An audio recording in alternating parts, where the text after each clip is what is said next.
السلام علیکم ورحمۃ اللہ وبرکاتہ۔ بسم اللہ الرحمن الرحیم۔ شروع کرتے ہیں اللہ کے بابرکت نام سے جو بڑا مہربان اور نہایت رحم کرنے والا ہے۔ پارہ نمبر 10 ہے سورۃ توبہ کی ترجمہ تفسیر کی آیت نمبر 24۔ معاہدہ اہل کتاب جو خراج لیا جاتا ہے اس کا نام جزیہ ہے۔ مسائل یہ جزیہ نقد لیا جاتا ہے، اس میں ادار نہیں۔ مسئلہ جزیہ دینے والے کو خود حاضر ہو کر جزیہ دینا چاہیے۔ مسئلہ پیادہ یعنی کہ پیدل لے کر حاضر ہو اور کھڑے ہو کر پیش کرے۔ مسئلہ قبول جزیہ میں ترک ہندو وغیرہ اہل کتاب کے ساتھ ملحق ہیں سوائے مشرکین عرب کے، ان سے جزیہ قبول نہیں۔ مسئلہ اسلام لانے سے جزیہ ساقط ہو جاتا ہے، اور حکمت جزیہ مقرر کرنے کی یہ ہے کہ کفار کو مہلت دی جائے تاکہ وہ اسلام کے محاسن اور دلائل کی قوت دیکھیں اور کتب قدیمہ میں سید عالم صلی اللہ علیہ وسلم کی خبر اور حضور کی نعت و صفات دیکھ کر مشرف با اسلام ہونے کا موقع انہیں حاصل ہو۔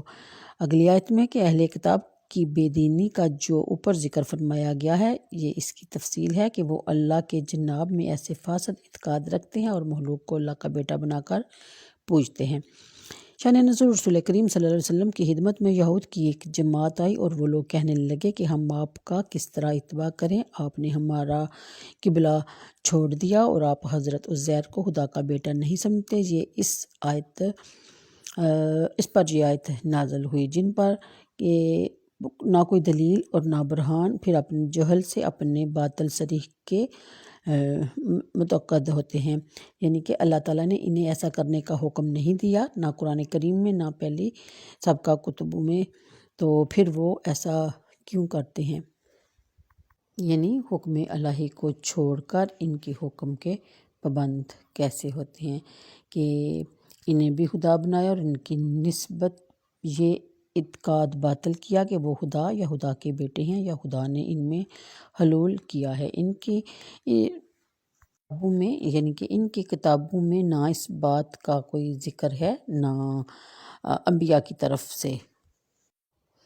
اگلی آیتوں کے مطابق ان کی حجت قوی کرے اور دوسرے دنوں کو اس سے منسوخ کرے، چنانچہ الحمدللہ ایسا ہی ہوا کہ دھاک کا قول ہے کہ یہ حضرت عیسیٰ علیہ السلام کے نزول کے وقت ظاہر ہوگا، جبکہ کوئی دین والا ایسا نہ ہوگا جو اسلام میں داخل نہ ہو جائے۔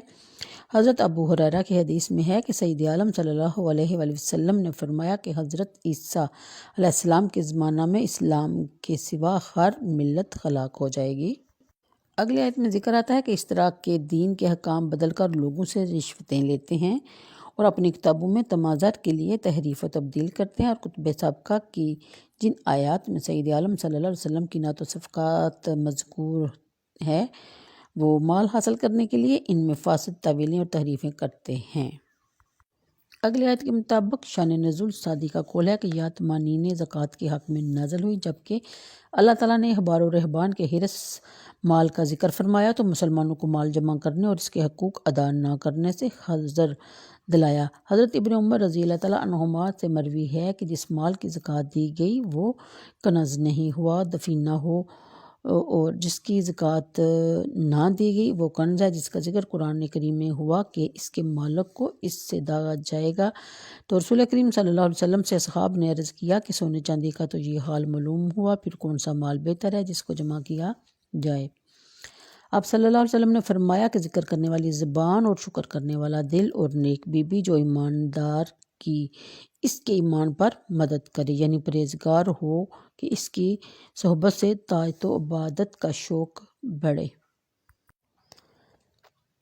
رواہ الترمذی۔ مسئلہ مال کا جمع کرنا مباح ہے، مذموم نہیں، جبکہ اس کے حقوق ادا کیے جائیں۔ حضرت عبد الرحمن بن عوف اور حضرت طلحہ وغیرہ اصحاب مالدار تھے، اور جو اصحاب کے جمع مال سے نفرت رکھتے تھے وہ ان پر اعتراض نہ کرتے تھے۔ اگلی آیت پہ یہاں بیان فرمایا گیا کہ احکام شرع قمری مہینوں پر ہے جن کا حساب چاند سے ہے۔ آگے یہاں اللہ کی کتاب سے یا لوح محفوظ مراد ہے یا قرآن یا وہ حکم جو اس نے اپنے بندوں پر لازم کیا۔ اگلی آیت میں حرمت کے مہینوں کا ذکر کیا گیا۔